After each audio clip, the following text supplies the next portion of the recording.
On this episode of my so-called podcast, we'll be taking you back to the month of September-ish, 1992. Yeah, that's right, Eric. We're going to be discussing Grave Dancers Union from the band Soul Asylum and the movie Honeymoon in Vegas from director Andrew Bergman. Like the past. The movie never changes. It can't change, but every time you see it, it seems different because you were different. You see different things.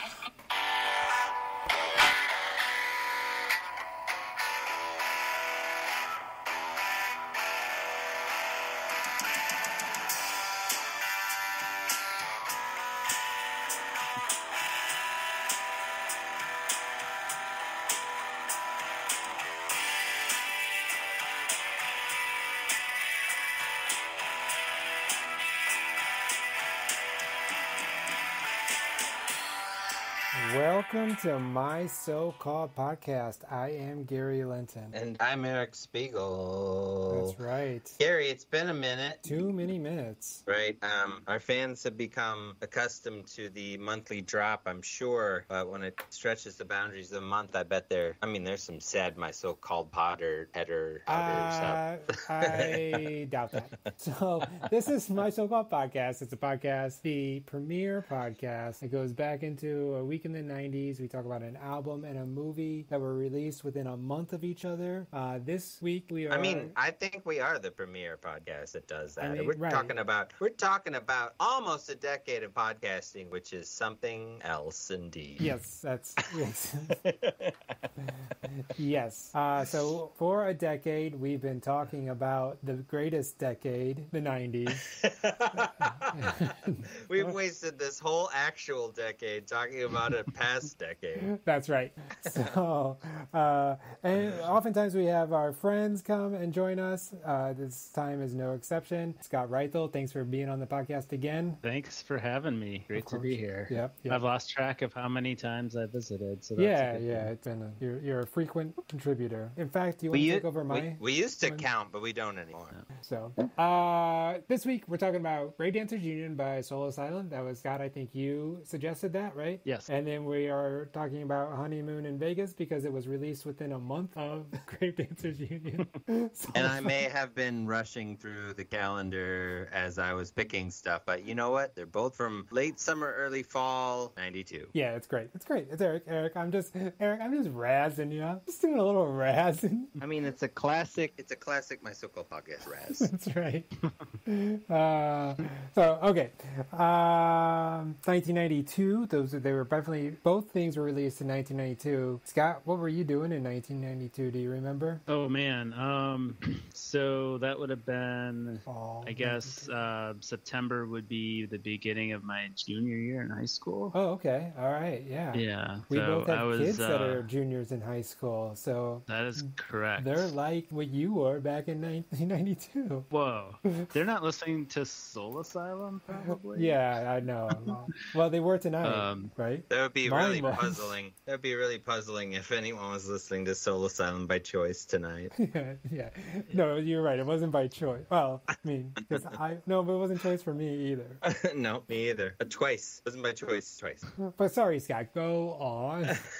I mean, I would have just gotten my driver's license. Okay. So I was like driving around. Probably had this cassette. Probably not pumping in the Oldsmobile. Supreme. I probably didn't. I doubt I had this right away. I probably didn't have this till 93. Right. I got an early question for you about this. Did you ever listen to side B or did you just rewind side A? I listened to side B. All right. Absolutely. All right. We're going to get to that. We'll get to that. That's a teaser. That's, what's his name? Johnny Teaser? Johnny Teaser's teaser. Yeah. What is it? The gun that is in the first act? Chekhov's gun? Yeah. That's Chekhov's cassette tape. Oh. A Chekhov. He really got around. I'm pretty sure in my cassette deck it automatically went to side B. I had one of those. Nice. Ooh, fancy. Look at this guy. Hoity-toity. Oh, wow. I mean, not everybody's made of money over here. Yeah, so Gary, you remember so 92, that's pretty early for you and I. Yeah, that's right. I guess that would have been Pipsqueaks. would that have been our freshman year or no, 8th grade? Well, it's Freshman year. fall 92, so I'm Right. thinking freshman year. Freshman year, right? Yeah. Yep. Mm-hmm. Yeah, so freshman year, I was still in junior high. Oh, okay. We had 7th, 8th, and 9th grade at the junior high. So I was living large, probably. That's right. I mean, if you can imagine. Giving the wedgies and not receiving them. No, he was still receiving. It's like I had aged into point-and-click adventure games instead of the ones where you had to type in what the character should do. You know what I mean? That's the kind of cool I was. That's super cool. Gary, what's your thoughts? I went to ninth grade. Freshman. I was a 9th grader going to the new school. I went from Catholic grade school 1st through 8th grade to the big public school, Lindbergh High School. Go Flyers! Go Flyers! Yeah, they gave up their earlier nickname of the super racist white guys.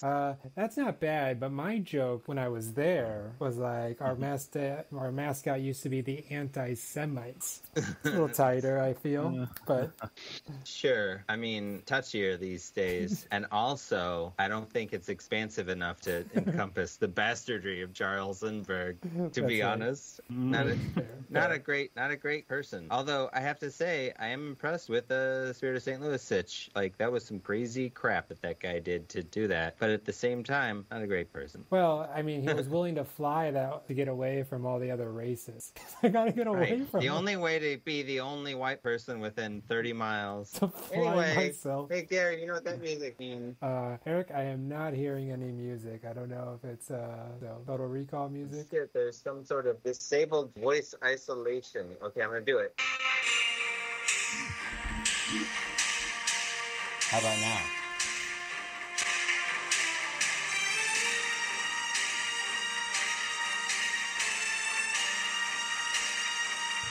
What's that music mean to you, Gary? That means copyright infringement is what it means to me. It means it's time to totally recall some stuff. That's right. And this is a game of memory, not a game of originality. So the category should be easy, but we all need to remember what everybody else said. So we're going to start with the category. It'll be our guest that goes first, and then Gary, you'll go second, and I'll go third. Okay. And then we'll keep going in that pattern until we get bored and move on to the next segment of the show. Okay, so one round. Scott, or before I even played the music for you. That's right. Or before we started recording the podcast. Exactly. Scott, the category is long-haired dudes in rock bands. For obvious reasons, in Honeymoon in Vegas, there's a lot of long-haired dudes pretending to be Elvis. They even wear wigs to try to... and the dude in Soul Asylum, who I keep forgetting his whole name, is mostly famous for his haircut and dating Winona Ryder, I'm going to guess. Or the two, and the Runaway Train, perhaps. They're all tied. But mostly his hair, I would say. So we're going to say long-haired dudes. He has a famously unique long-haired dude. He's just kissing the edge of white guy dreadlocks, but not white at that precipice. You know what I mean? But anyway, that's the category. It's anybody with long hair in a band. So so I just need to name somebody that fits that category. Yes, right. Well, I think that's. Go ahead. Sorry. But then Gary will pick one. You have to remember. He has to remember yours, and then I'll pick one, and I've got to remember both of yours. And it's Total Recall, Scott. Got it. Mm-hmm. If only this soundtrack. Well, I have a good one. Okay, let's hear it, Scott. Nice. I have a good one because I think he kind of stole Dave Berner's whole vibe. Would be Adam Duritz. Okay, Adam Duritz, and I will say. So, Eric, any long-haired guy or lead singer? It's a long-haired rockin' guy. It's a very vague category. Yeah. I mean, I'm gonna go with Eddie Vedder. At one point, he had long hair. So. Adam Duritz, Eddie Vedder, John Lennon. Okay, Adam. Oh no, Scott, it's your turn. Sorry. Adam Duritz, Eddie Vedder, John Lennon, Jim Morrison. Jim Morrison. Okay, Adam Duritz, Eddie Vedder, John Lennon, Jim Morrison. I'm gonna go with Axl Rose. Adam Duritz. Eddie Vedder, John Lennon, God damn it, why is this so hard? Jim Morrison, Axl Rose, and Slash. That's helpful to us. Yep. Adam Duritz, Eddie Vedder, John Lennon, Jim Morrison, Axl Rose / Eddie Van Halen. Ooh, another Eddie. Okay. We're gonna go with Okay. Adam Duritz, Eddie Vedder. We got John Lennon. Then we're gonna go Jim Morrison. Then we got Axl Rose / Eddie Van Halen, Duff McKagan. Okay. Adam Duritz. I love that we start on Adam Duritz. Adam Duritz, Eddie Vedder, John Lennon, Jim Morrison, Axl Rose / Eddie Van Halen, Duff McKagan, and Kip Winger. Oh man. Okay. Adam Duritz, Eddie Vedder, John Lennon, Jim Morrison, Axl Rose / Eddie Van Halen, Duff McKagan, Kip Winger. You guys imagine if this was like a "Do they know it's Christmas time?" All these guys have a verse in this uplifting fundraiser song. Yep. Yes. John Bon Jovi. John Bon Jovi. All right. Adam Duritz. We got, who did I say next? Eddie Van Halen. No, Eddie Vedder. I'm done. I think I'm done. I lost. Scott wins. Way to go, Scott. That's been Total Recall. Scott wins.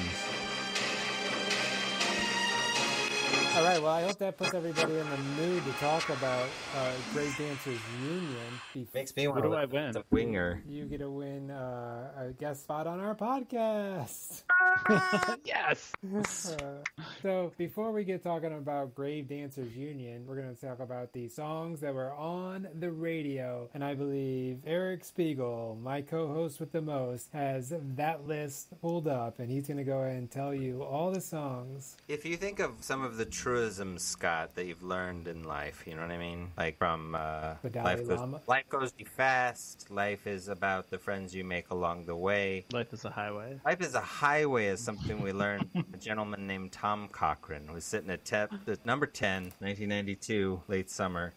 Number 9, Shakespeare's Sister, who had a couple of hits. We've mentioned them a few times, but we've all forgotten them. This song called Stay, something you may remember from 1992 because it was still on while you were picking out melons at Deerberg's 20 years later. Just Another Day by John Cicada. Number 7, it goes like this. Just another day. But this happened to you recently when you were picking out melons? I mean, the specifics are too much for it to be just made up. But maybe that's, you know... to tell you. It's a lived experience, Gary. Yeah. Number 7, Giving Him Something He Can Feel, which is way dirtier than I thought when I was a kid, but that's On Vogue. Oh, yeah. Bobby Brown represents the male way of being obvious. Humpin' Around by Bobby Brown at number 6. So it's a lot like Hold My Courvoisier. Number 5, Baby Got Back. Yeah, she does. Madonna in serious mode, guys, for the soundtrack of the very serious movie, A League of Their Own. Oh, yeah, this used to be our playground. By Madonna, who's a very serious person. Number 3, the seriousest of serious long-haired rockers, rocking out seriously for 9 minutes. It's November Rain, number 3. If you thought Baby Got Back was the only baby song on the top 10, Gary and Scott, you'd be wrong. Baby, baby, baby. Number 2, Ooh, on the TLC tip. That's right. And number 1, the ultimate number 1 of the early 90s, in my opinion, maybe the biggest 1992 song of all in my heart. Number 1, it was number 1 last week, it's number 1 this week. It's End of the Road by Boyz II Men. Yes. It'll be number 1 forever. Just deal with it. All right. Well, yeah, it's going to be number 1 till the end of the road. So. yeah. That's deep, dude. Thanks. Scott, Grave Dancers Union had a huge hit, Runaway Train. Either Runaway Train, for all the people that bought Grave Dancers Union, Runaway Train was indicative of Soul Asylum's sound, or people were disappointed with that album when they got it because they were like, I hope there's more Runaway Train on here. I'm guessing it's not my experience, but I think most people would be just okay, yeah, but big time. Yeah, big time. You're saying there's not a lot of Runaway Train. It's a one and done song. Yeah, it's an outlier, I I think, in their whole deal. Did you like Runaway Train? I did, yeah. Yeah. I think that was what. That's probably why I ended up getting the album at some point. I may remember hearing like Somebody to Shove and Black Gold. I think if it was just Runaway Train, I probably wouldn't have forked over the $10 for the cassette or whatever. Yeah. Because that would have been like, I don't know, like a Gin Blossom record or something, right? It was just a little too like nice and pleasant for what I was into at the time, which I liked. I liked that song, but there needed to be like more. Are you subtweeting Gin Blossoms? You're giving them a... Yeah. Hey, speaking of 10 years ago, I think it's 10 years ago we did the Gin Blossoms second album, and then I immediately saw them at Epcot Center on a business-related trip. So we got to pour one out for the Gin Blossoms, who are playing in the America part of the multinational back part of Epcot. They didn't even get to leave the continent. They had to be in America in Epcot. Could be worse. Could be worse. I mean, people were watching them. There's like 500 people there, I guess. I don't think our band... I'm going to draw 500 people at Epcot. So you had this cassette bumping in the radio. Sorry for that Gin Blossoms sidebar. And Eric was saying that you probably never put it on side B. What's your favorite song on side B? I think maybe my favorite song on the whole album is Without a Trace. Without a Trace? Yeah. That's the one that we were listening to tonight when my wife said, I don't like his voice. Yeah, I can see that. He's got kind of that. That's another thing I think he has in common with Adam Duritz, is like the kind of like kind of whiny, scratchy voice, right? Yeah, but Adam Duritz has got the sort of tenor Van Morrison thing sometimes, and so it's a much better voice. This guy is like a lot hotter. Like back in the early 20s, he was like hot as shit, and Adam Duritz like a doofus. So you're saying Dave Pirner? But Adam Duritz also like dated. Right, which goes further to prove my theory that rock overpowers dork. Yeah. R.E., Lyle Lovett, Billy Joel.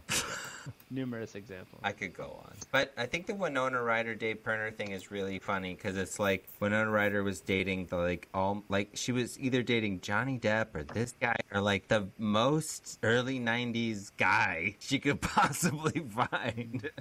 Like she, being the ultimate early 90s person, needed to date the most ultimate early 90s dude. And like these guys were definitely, I mean, like a guy that was in a band that they're from Minnesota, we should say, right? Yeah. They're from Minneapolis, and they were in a different band first, the main members, and toured around for a long time. And then they changed their name to Soul Asylum before they put out this album. I could not find online the story of why this Runaway Train song is so heavily produced and sounds so different than everything else they've ever put out, almost. But it is the reason. I mean, it won the Grammy for Best Rock Song of the Year. It has 100 and some million plays on Spotify, and the closest ones are in the millions. It's a huge hit, but it, like we said, it almost sounds like an 80s song or something. It's very heavily produced, right? Yeah. Compared to Someone to Shove. I always like Someone to Shove. I like that one too. I like Black Gold is a good album or a good song. So I think Someone to Shove is a good song except for the chorus. Like I like the verse quite a bit. I like when he says, I want someone to shove me too. Well, yeah. I mean, we're not going to yuck anybody's yum. No, whatever fetish you need, dude, Kerner. They had some albums out as Soul Asylum before this. That's right. Oh, okay. Like 1, 2, 3, like 5 albums before. Yeah, this. they were Soul Asylum for a good. What was the name of the band years. Before this? Louder, Faster, something like that. 5 albums? When was the first Soul Asylum album? 84. 84, 86, 88, 90. So when was the timing of the louder, faster, harder, stronger, longer, loud, fast hornier rules? Loud, fast rules. Okay. What were those years? Before 84. So he was kind of old for Winona Ryder in a way, if you think about it. You'd be able to rock star through the whole 80s. In 92, she was pretty young. Let's see, Dave Pirner was born in 1964. So I think that's still, is that still Gen X? Winona Ryder in was 1980, 71. he would have been 60. 16. So the louder, faster, harder years couldn't have been gone as deep as 82, because that's when he was 18 years old. Yeah. So he is older than her, though. He's a good 7 years. No, 6. When did I say he was born? 64. 64. And she was born in 71. Yeah, he's creeping on her. It's creepy. I'm just kidding. I don't have any idea. I'm sure it was lovely. So my song that I always liked on the second side for some reason was Sun Maid. I don't know why that one stuck with me, but there's still to this day, There Goes the Sun Maid. She Never Gets Paid kind of runs through my head for some reason. Yeah. That's another kind of like chill, like happy, pretty song, like Beatles kind of ish song. My older brother had this on CD, and for whatever reason, I listened to this album quite a bit on CD for some reason. I think I liked it. But re-listening to it, I was like, I know why I haven't listened to it in 20 years. I feel like I didn't really like it then, and I like it much less now. Sure. I have, it was the reason I didn't buy it or record it. I never taped it off the radio. It was even Runaway Train, which, I feel like is legitimately iconic, right? Yeah. The video, the song, the vibe, just the earnestness. It's good. It's definitely a snapshot of something that was, and the video is pretty good actually, right? Like filmmaking, which I think back then we were like, let's watch these little short films all the time, which is a strange portion of our lives. But I do think that song was really sold by that video, and he's like I said, a real handsome dude that's pretty photogenic, telegenic, whatever, and the whole thing was it captured a feeling. It does sort of, looking back on it, and I don't buy a feeling, but it feels sort of like like capturing the sort of aesthetics of grunge early on without really being grunge in a way. Like it feels like a mainstreamization already in '92, which is wild. I mean, I think you don't want to discount like the Minneapolis scene with the Replacements and Husker Du, and Soul Asylum came out of that. So I don't think you need to just be like, oh yeah, they're just trying to be grunge. I mean, there definitely was a Minneapolis scene. I mean, I did say Minneapolis earlier, so in my defense. Okay. They definitely have a Replacements more vibe to them. They wish. Yeah, that's true. Soul Asylum had a Replacements vibe to them. I would have liked this album. Hey, did you like the song Misery, Eric, off of their next album? I mean, I think that I thought that was fine. I honestly don't think that Black Gold is a bad song, and like I said, 50% of Somebody to Shove is a pretty fun song. I don't like the chorus at all, but like the other part of it is pretty good. And I kind of like their deal, but I really feel like from track 4 to track 9, it's just garbage. And then the final track, the one that kind of slows down, isn't the final one 10? Yeah, well, it's The Sun Made. That one to me is just like, oh, we're having a different song, but we don't really have any. I don't know. It didn't do anything for me. I didn't like that either. Okay. So that it's bad. I really don't. While I had it on like 2-3 times, and I was like, it's fine. Yeah. That's what I feel about this album. It's totally inoffensive. Yeah, I mean, I don't feel like this guy's trying to express anything important though. Like I'm not getting any out of this. Except for maybe whoever's producing Runaway Train. There's some real brilliance that happens at the very beginning of that song, actually. Like the intro of that song is like iconically, like captures your attention immediately just with the acoustic guitar. I don't know what it is. It's like front and center in the audio. It sounds great on headphones. And it really, I don't know. I like it a lot. I mean, there's some cellos and shit in that song. It's not grunge. If you listen to the background, it's very heavily produced, but like, with a delicate hand. So like, if you don't want to think about that, it sounds like a rock band, Well, I think this was probably recorded before grunge blew up too. So I think they were still they were doing their kind of, Replacements, REM, that kind of rock realm, and it just so happened that like alternative music took off off, and they were ready to be part of that. I don't know that they were probably influenced by that. Yeah, they had how many? Runaway Train is still such an oddball outlier, though. Yeah, with that in mind too. Well, and I think like Eric touched on it, that the video was a good video. Like, though, we should talk to that, where it showed people missing and their names, and then at the end of it, like when it was on MTV, Dave Pirner was even like, if you know any of these people or are any of these people in this band that we in our video, call this number. And it was like, the missing persons number or something like that, and people were actually found from the video. And so it kind of was like the video just got played all the time. Also, it was just because it's like USA for Africa, really. It's like harnessing the pop song that was going to be a hit anyway for this good cause, which it ends up helping out. But it's a weird 80s way to like contribute to a cause, is to like buy an album. Yeah, but the other they also had a song on the Clerks soundtrack in 1994. Yes. And that was a fine song.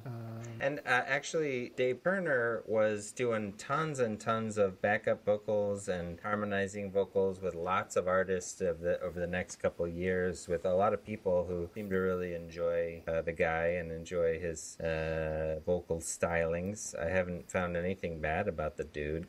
Their story is that they had this, next album, and then they released albums fairly consistently over the years. They have a new one coming out. Yeah, I would be interested. We should do, this is essentially the story of every band on my so-called podcast, except for Green Day, which is more popular than it ever has been, ever.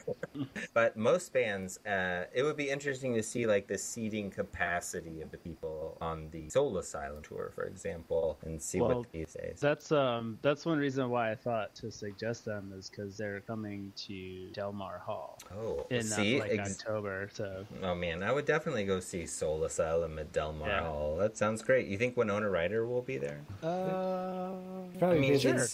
Yeah, promoting definitely. Beetlejuice. The question isn't he in Reality Bites? I think he's in Reality Bites. I don't know. think that's right. We did small it for role. my so-called podcast, like maybe. Dave Pirner has a small role in it. His hair has got to be featured. You have to have that hair in a 90s movie. It's the question is, do they do Runaway Train as the first song back for the encore, or the last song for the encore, or where do you put Runaway Train? I think as long as they put up names and faces of new missing kids up on the screen, and during the song they can play it whenever the hell they want to, probably. So like they can they can do a whole concert of Runaway Train. Yeah, that just becomes more of a missing and endangered children telethon at that point, though. Like, you should just televise it and have a number at the bottom screen. I think you come out with Somebody to Shove. All right, that's your opener. Okay. Right, right. And they're like, and whenever we say someone to shove, we do not mean missing and exploited children. Well, right, I think that's, yeah. Don't shove them. That's the parentheses of the title. Somebody to Shove, parentheses, not missing and exploited children. And then it says, see below RE Runaway Train. I think, and then like throughout the set somewhere, Black Gold, okay? I think then you end the first set with Misery, then you come out and do Runaway Train as your encore opener. I feel like there's a rich availability of cover songs you could also do, from the Counting Crows to the Replacements to like a Prince song to honor your roots. Well, the drummer so the drummer for this, they fired him for the Grave Dancers Union, and the drummer that they fired him for creating a union of grave dancers. That's Is right. that what it was? They're like union busting. Exactly. And the drummer for the next album was in Prince and the New Power Generation. He was the drummer for the Power Generation. Ooh. Yeah. So they did stick with the Minneapolis roots. Oh, I went and saw Scott's band the other night.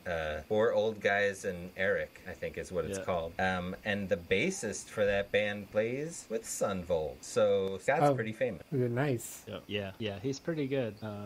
At playing he doesn't bass. play bass in Sunvolt. He plays guitar. But yeah. They also did a cover of Sexual Healing on the Alternative.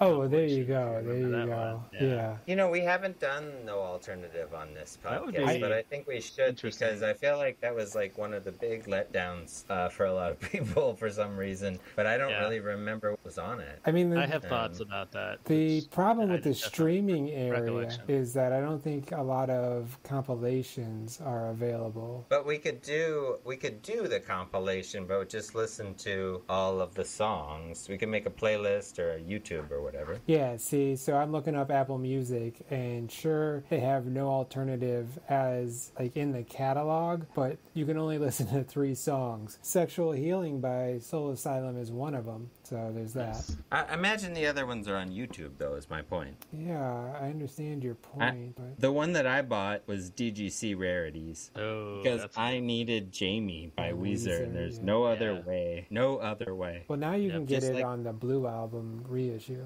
Yeah, but I guess they didn't want to put it on the Blue Album because it would make all the other songs look like dog shit. Whoa. Hot take coming in. I mean, Jamie's a good song. Borderline great song, but I'm done the sweater song. Okay, listen up, guys. I was a 10th grade boy when the Blue Album came out, and I had a crush on a 12th grade girl named Jamie Horn. And Jamie, the song came out. Jamie Dorn? The Horn, actor? With a H. Gotcha. Bro. And then she ended up marrying the guy that I used to play catch with that lived down the street from me. It was a real slap in the face from Craig Collins, if you ask me. Yeah. Okay. Do we have anything else to say about Grave Dancers Union? I mean, it's pretty bad. I think it's not terrible. It's kind of nostalgic for me. I don't hate it. I did go see them in like 1995. Oh yeah. I think when the next album was coming out. What's that called? How big a place was that? It was like it was an outdoor venue, but not as big as like Riverport. Mm-hmm. So or like the St. Louis Music Park-ish? Yeah, or maybe that one in Chesterfield. Mm-hmm. And they were with Memorial Stadium. Yes. And they were with the Jayhawks and like Matthew Sweet and maybe Victoria Williams. And I wasn't really familiar with any of those bands too much at that point. The Jayhawks, that'd be good. Matthew They sounded Sweet, everybody sounded awful. It was one of the worst concerts I ever went to.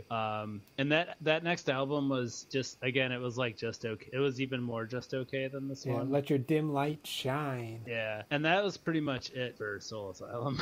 Like, I don't remember ever listening really to them or keeping up, or like it just was like, I'm good. Well, like, I mean, it just seems like in retrospect it's this one song and some other mid songs and a really good video and Winona Ryder and this guy's hair and the perfect timing for them to look the way they did and have songs, but it couldn't even must any more hits on another album or a third. I don't know, just didn't seem like much was there except for like the showmanship, I guess. But you know, we should go see them at Del Mar Hall and I'll be like, I love them. I think that would be fun. I think it'd be a fun show. It would be fun. I just have to recalibrate. I need to be like, I respect them for being musicians for such a long time.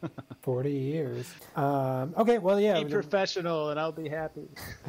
So we'll go ahead and... Sound better than the Jayhawks concert. That concert was also the first time that I witnessed like the hippie sway, like when the hippies would stand up and do the swaying dance. You remember that? Yes. This? Yeah. I still do that. I don't have anything against it. I just was like, who are these people and what are they doing? I hadn't gone to like too many concerts yet at that point. Were they swaying to Matthew Sweet's Girlfriend? Perfect song to sway to. I think they were really into Victoria Williams. Oh, okay. Do you think that Matthew Sweet's on Ozempic? I hope so. He got pretty big. I think that'd be good for him and some walking and such. Yep. Matthew Sweet, if you're listening. He He's is a real not. doctor.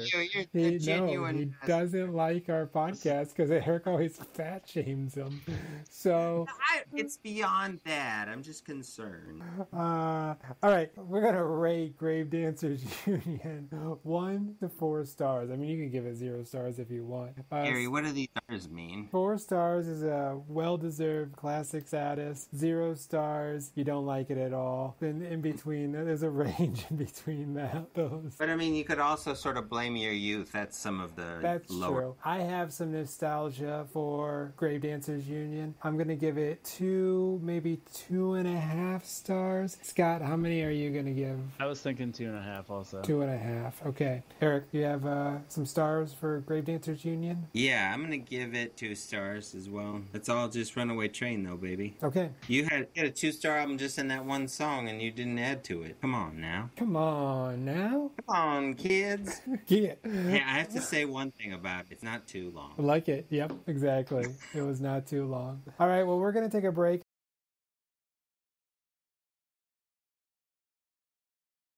Jack, if I go, I want you to make me a promise that you'll always love me. Of course, Mom.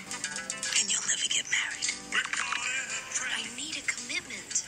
I want to be married. I can't walk out. Jack Singer has made his...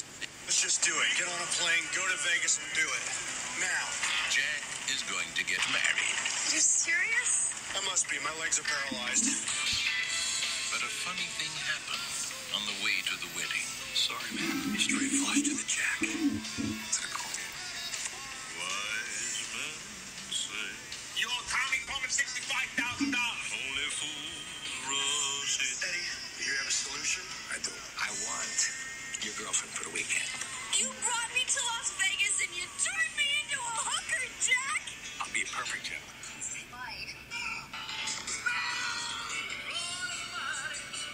As embarrassed as I am by the Honeymoon in Vegas trailer, hey, we're back. We're crazy. We have really long hair. It's about to turn into dreads. Winona Ryder is here, and Scott Reithel is here. Gary Litton's here.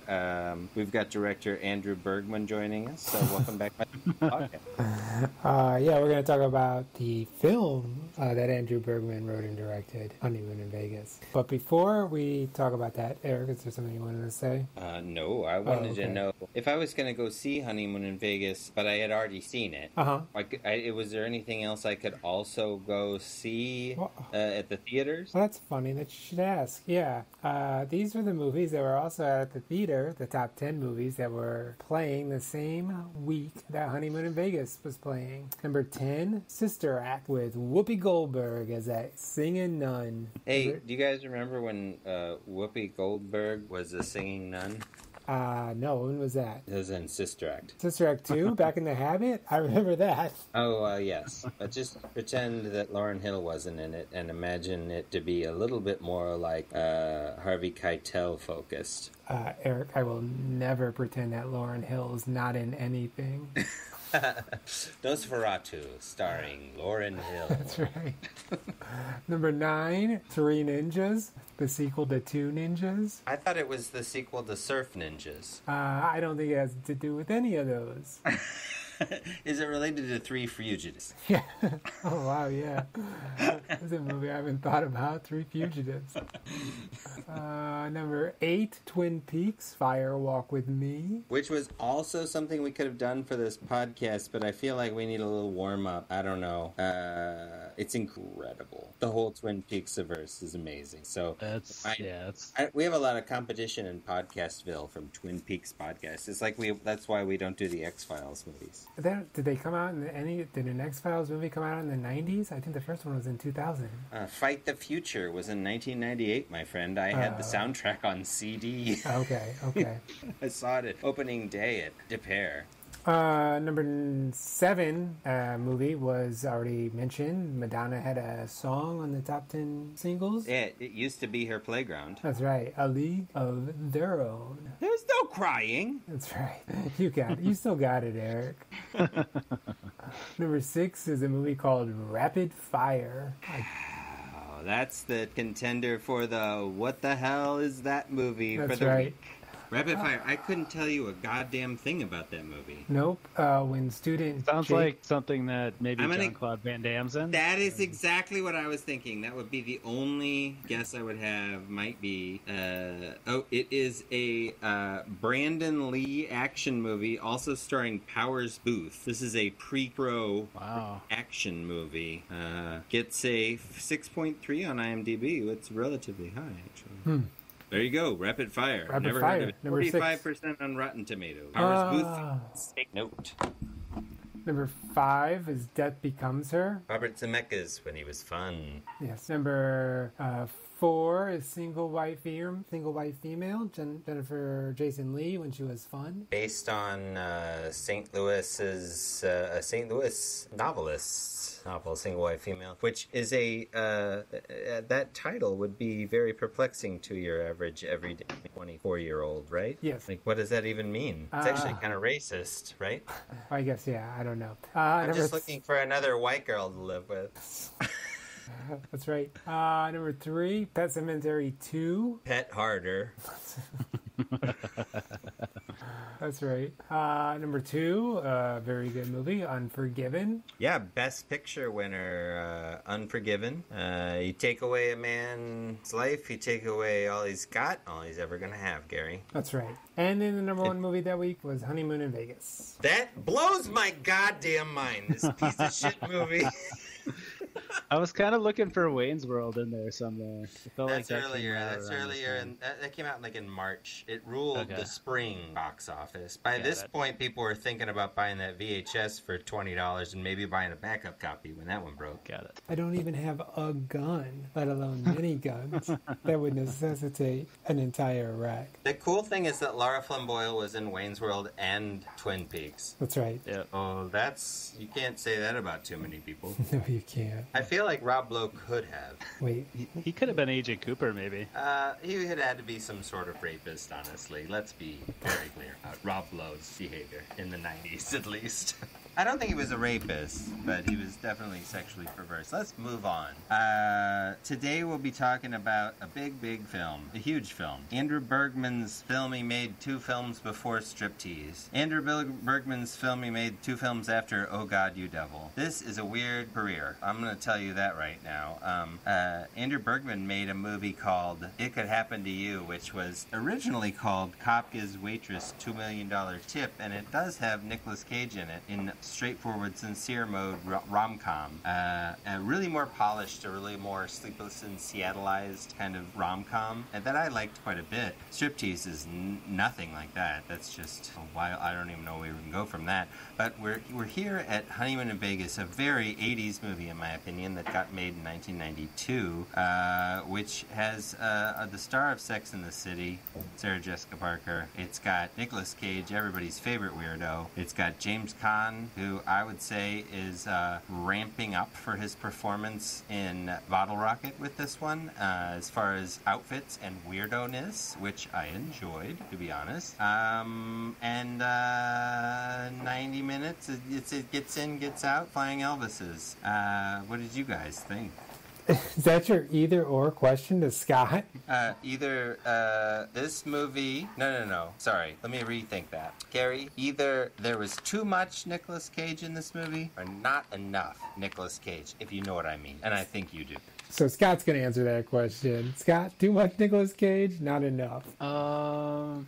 Interesting. So, for example, if I want to calibrate that, just the right amount of Nicolas Cage is Mandy, right? Or Moonstruck, or Raising Arizona. That's just the right amount for me. For me, it was enough. It was enough Nicolas Cage. Like, he was, like, bug-eyed and, like, screaming the whole movie. And I was kind of it after. But he was doing his Nick Cage thing, though. Too much Nick Cage is Peggy Sue Got Married. I've never seen that. Oh, okay. It's too much Nick Cage. I mean, the guy is a wild card. It's sort of like Charlie Sheen in Major League. It's like a fastball, but you never know where it's going to go.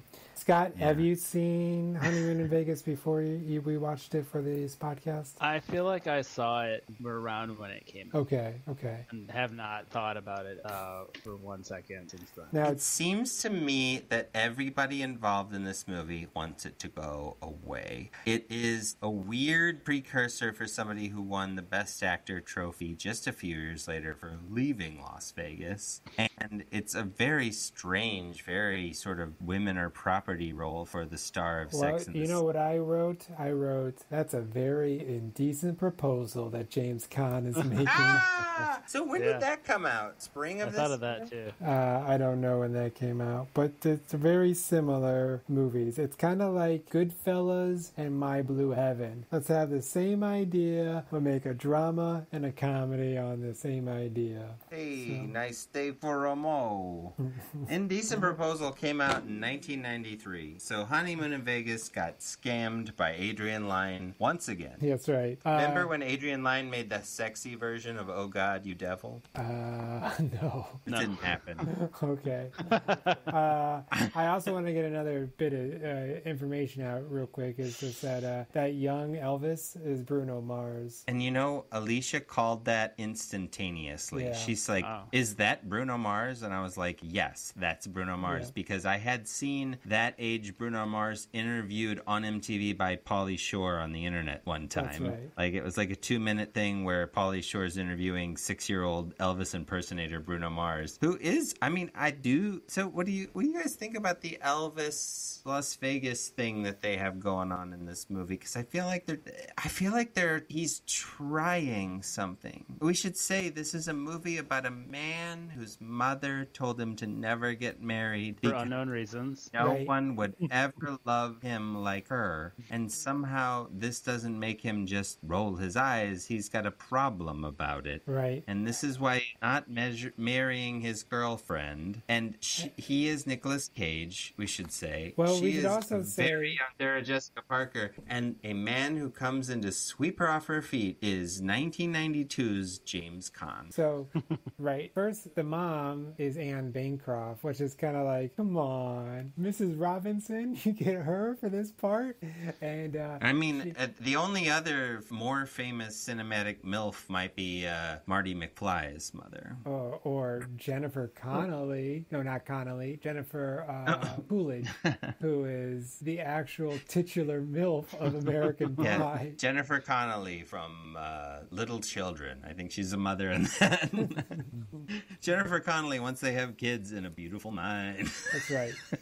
The Jennifer Coolidge. They also kind of wasted Pat Morita. That's right. Although I did respect that Pat Morita was doing sort of a shyster, different kind of a not Mr. Miyagi kind of a role. But yeah, I mean, like, at that point, it's just like you're getting used to everybody getting wasted. I mean, we find, not, and by that I don't mean drunk, but like, here we find a racist character stereotype of Peter Boyle as some sort of Hawaiian chief in the middle of nowhere that would be okay with. So, Eric, you said a young Sarah Jessica Parker, and she was young, but at the same time, I was like, how much is she younger than Nicolas Cage? But she's not. She's like a year younger than Nicolas Cage. And so I was kind of like, oh, well, that's okay. He just seemed older than she did in this movie. How old were they both when they made this? So they're both early 60s, and this was early 90s. So they're early in 92? 30s. So they were in their early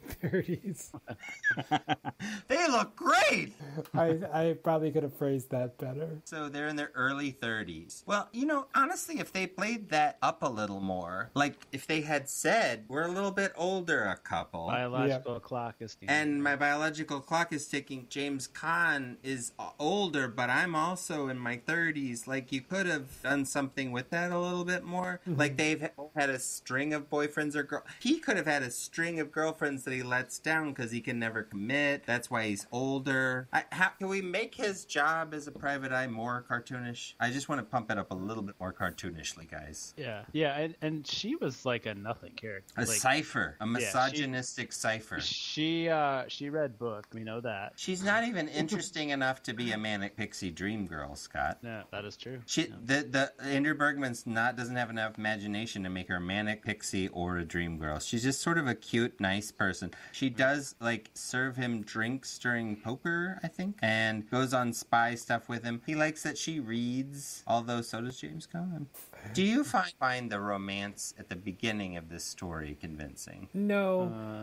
And I don't have a problem with voiceover if it's used like appropriately. But this movie, like, you know, they talk about how voiceover can be a weakness of the script, but not always. Like previously mentioned Goodfellas, that voiceover throughout the whole movie works great. But I mean, Casino is essentially an audiobook. Right, but like he uses the voiceover at the beginning to fill in all these holes, and then they drop it, and that's kind of like, well, where's that voiceover? I mean, I just think this film really hit me as a missed opportunity because Adaptation, perfect amount of Nicolas Cage. Nicolas Cage, I mean, obviously, Nicolas Cage has got it in him, but he has to be used by the right. It's like he's a color of paint, and if you use him right, it's amazing. If you use him wrong, it's terrible. But yeah, adaptation, Nicolas Cage is wonderful. There are some moments of brilliance in this where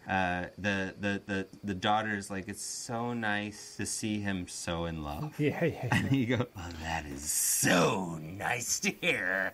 Like, that's just such a crazy line delivery. It's very enjoyable to me. It seemed like at times I felt like I was watching like a SNL skit or something. There's just something It's like and fake Planes, Trains, and Automobiles. Well, yes, I did feel like Planes, Trains, and Automobiles was a movie that this movie wanted to have a kinship with, but did not understand the point of that movie. So, I actually thought about this, and I think that the whole through line, there's an emotional through line of ETA, which is one of my favorite movies, and it is about two people that start off as adversaries and end up understanding one another by the end. But it's funny. That's the movie, okay? This movie is about a person that's insecure and doesn't want to get married, and a rich person is sort of like, isn't that guy an asshole? And she's like, yes. And he skydives.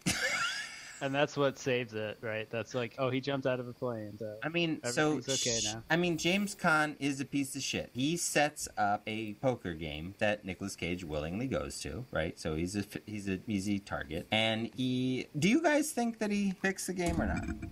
I think yes. Yeah, probably. But I mean, his excuse of like, look, I'm a professional poker player. Nobody's going to beat me. You know, that also makes sense. That part was painful to watch for me. I guess I just don't like, because you know he's making the movie, like, you know it's wrong, and so it's kind of we're ahead of the movie, and so we know everybody knows everything except for the main character in that scene. Plus, they don't make I hate to be like this, but like, this is a Hollywood film, right? This is not a small production. They've got the shittiest looking furniture and fluorescent lights on this set. It looks nothing like they're in Vegas. It doesn't look like high rollers. It looks like they're in one of these guys' basements in this scene. I just thought it looked awful, like crap. And I mean, at least give us like a little bit of like style and camera movement to distract from the fact that the plotting is stupid and we already know what's happening. They don't even need to show it to us, right? Right. Yeah. The way I think too, like, back to the poker game being fixed. I think it would have been more believable if it wasn't like, oh, I had a straight flush. Oh no, I had a better straight flush. Like, it was like too impossible to believe that happened. Like, oh, I'm so good, I conjured up a better straight flush than you had. Well, and that's another good line. Just a little bit better. And that is a good line. Part Go ahead, Gary. Where he's like, it's almost unbeatable, and she's like, almost. And he's like, well, I know that now. Yeah, I really think that this movie would have benefited from being more absurd, to be honest, because they're already. I mean, it's just hard to get behind the behavior of the Sarah Jessica Parker character. Although I really love in the trailer they blow it, because they're the "you made me a whore" scene, and that's when they're like in the arcade of the casino, and it's all the children, and she's like, "You have turned me into a whore." That's pretty good. I mean, that's better than anything in Decent Proposal. You asked earlier if there was too much Elvis. There's too much Elvis. I don't enjoy the whole Elvis thing. The whole soundtrack was covers of Elvis songs. Yeah, which yeah. I get why they did that. But it's like an I Am Sam situation. Yeah, I also I went to a Detroit Tigers versus Chicago White Sox game this summer, and it was Elvis night in Chicago. So they had people dressed up as Elvis, and they were playing all the Elvis music. So it's too much Elvis in a short period of time. No, thank you. Was Bruno Mars I mean, there? but on the bright side, No, I didn't see him. On the bright side, you only had to play the Chicago White Sox, which is not even a team. This is true.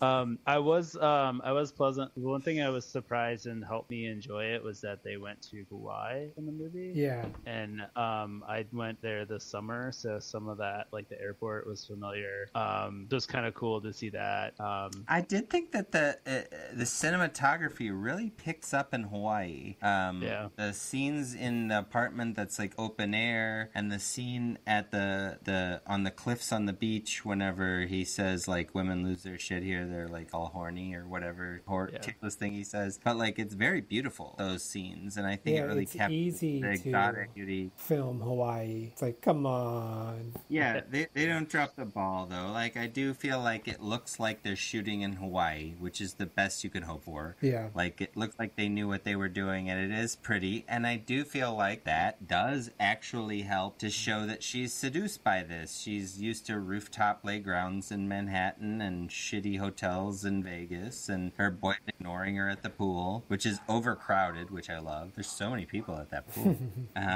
But, you know, I mean, I kind of get why she might be into James Caan. This is the thing that the movie does not want me to think, but I feel like he might be a better boyfriend than this douchebag that can't propose is. I am not on Nicolas Cage's side, except for that he is appropriately aged. Well, until the end, though. Yeah, see, the movie does a good job. It kind of shows when you first meet James Caan, and he's not very nice to Tony Shalhoub. Oh yeah, he becomes a total ass. Though it's not like you learn that Nicolas Cage is a good person. You just learn that James Caan is secretly Hitler. Like that's not. Yeah. I'm saying the only thing that makes him turn into a hero for her is that somebody tries to steal her like property, which is not good enough, bro.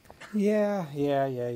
I mean, so, yeah. I think the premise of the whole movie that he wants to be with Sarah Jessica Parker because she's a spitting image of his dead wife. And, yeah. Creepy. It's very Hitchcock, like Vertigo. That's right. Yeah. That's right. Yeah, I feel like maybe they could have gone in a less obvious direction with him where he becomes, like, super creepy about it or asking something. Her to, hey, just put on this dress. Put on this dress. Yeah, it could be like a Hammer movie. I just need a little bit of your blood to do this sacrifice. I've got this witch over here. That's right.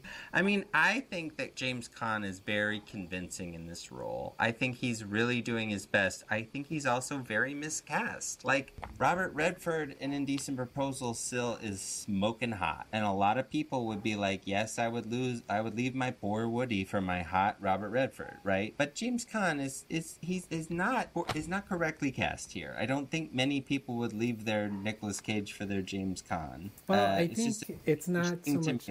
It's not that hard to find a hot 50-year-old, you know? Yeah, I think they wanted to go with the for when he turns and becomes a tough guy, you need to buy him as a tough guy, and this is Sonny Corleone. Yeah, Sonny Corleone. Oh, he's kind of the same. Forever typecast. He does the same thing at the end of Bottle Rocket. That's right. He's kind of the same character as he is an elf, except an elf he becomes nice, and he starts out nice. I mean, I think we could definitely make a case that this is the guy from Elf. Like, this is a contained universe. 10 years later, he's a toy magnate. He's got his family. He's got his thing in Kauai still. He doesn't gamble anymore because he knows it's not good for him. He can't take any shit from this guy that's childlike. He reminds me of this guy from Honeymoon in Vegas 10 years I mean, that's Sonny Corleone and the guy in Elf is probably the two biggest James Caan performances in cinema history, but I do feel like this is the midpoint, this movie, because it is a comedic performance with menace. Yeah. He's good in it. I think he's good. It's just he's a creeper and you could never like him. And she's a cipher and Nicolas Cage has no personality except for being pathetic. So it's like, I just have no hooks in any of these people. I kind of just leave it alone and figure something else out. I think the problem also is I think it's supposed to be like a romantic comedy, but it's not really all that funny if you Or like, romantic. Well, yeah, and like unless some of Nicolas Cage's line readings, it's like I mean, sure he's reading those funny and we can laugh at him, but it's like those aren't jokes though. So He's trying his best. Yeah.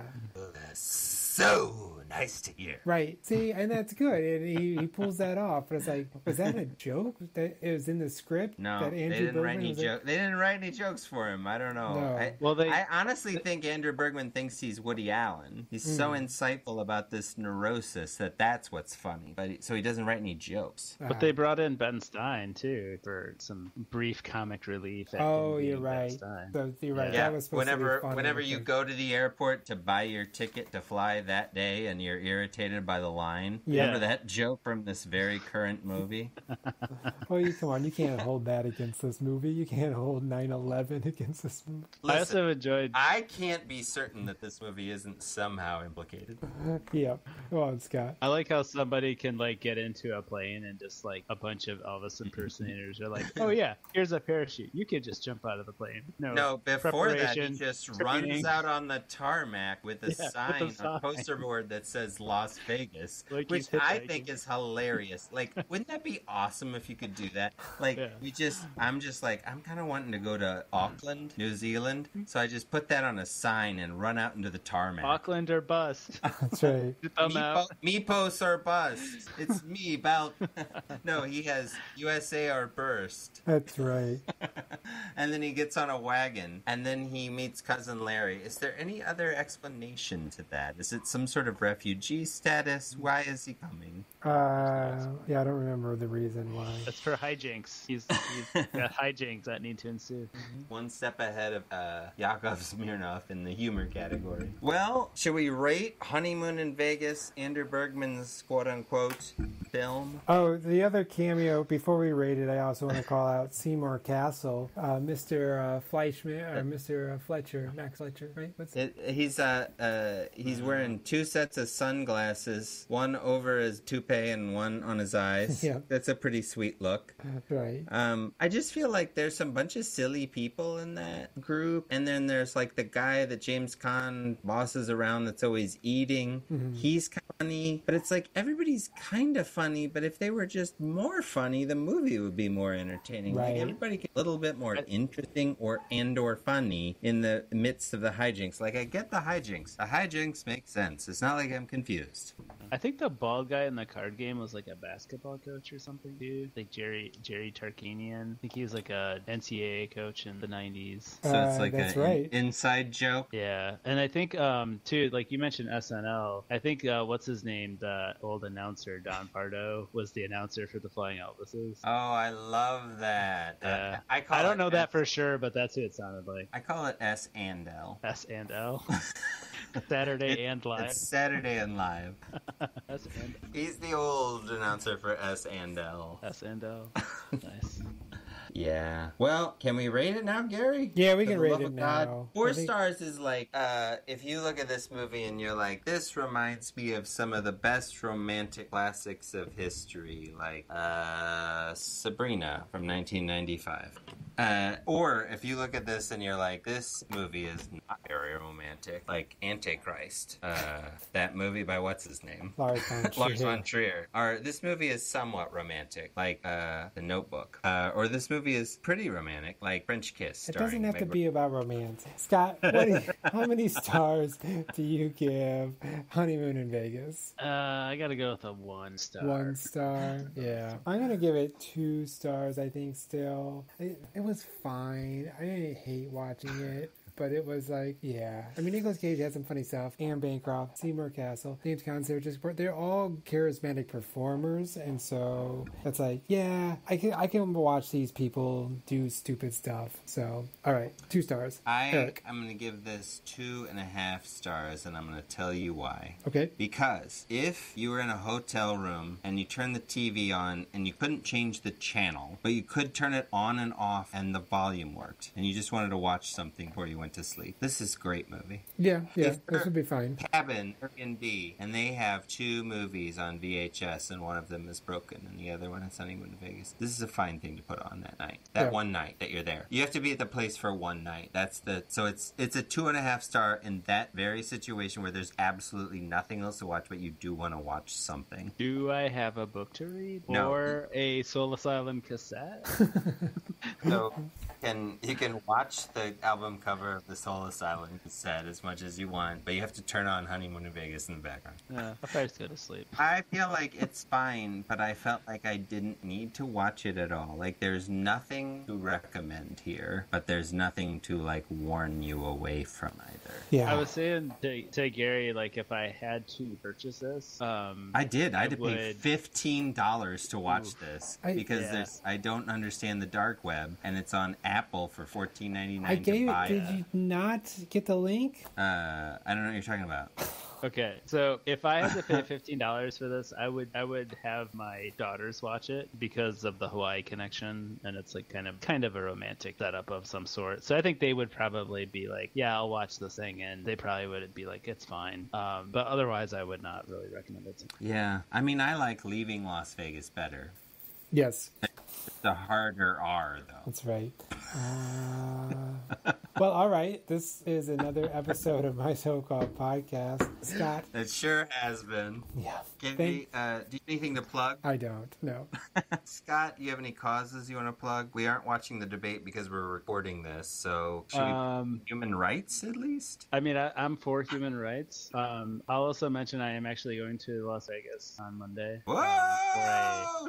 For a work conference. So you should go to the Naked Cirque du Soleil show. That's what I want to do next time I go. Okay. It sounds like a really appropriate thing to do for a work conference. Well, you do it in your own time. Okay. It's not sexual. It's about the beauty of the physical form, Scott. Sure. Doing awesome. circus stuff. There's also Like the U2 sex. concert movie thing. Yeah, and the dome is cool just from the outside. That sphere, yeah. It's like $100 to watch. That is very strange. Yeah. Well, but, I mean, I guess budget some money for the weekend and don't eat out one time, and then it's cheaper to go see the movie.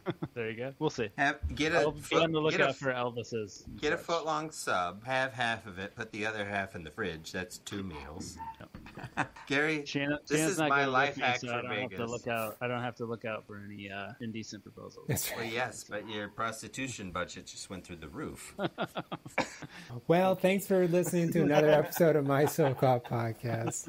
Scott, thanks for being on another episode of my so-called podcast. Thanks for having me. It was fun. Yeah, thanks, man. We had a better time than Sarah Jessica Parker did. Yes, her character and her... So when she almost got human trafficked. That's right. I mean, she did get human trafficked from Las Vegas to Hawaii. So. She totally did. She got trafficked from one man to another. It's an icky film. Yep. I give it 2 stars now. Yep, 2 stars. I drop it 1/2 star for the trafficking. Anyway, join us for another podcast. We're coming up here. We're going to have a guest. We have it locked and loaded. We'll be back in a few weeks with another visit from the 90s. Bye.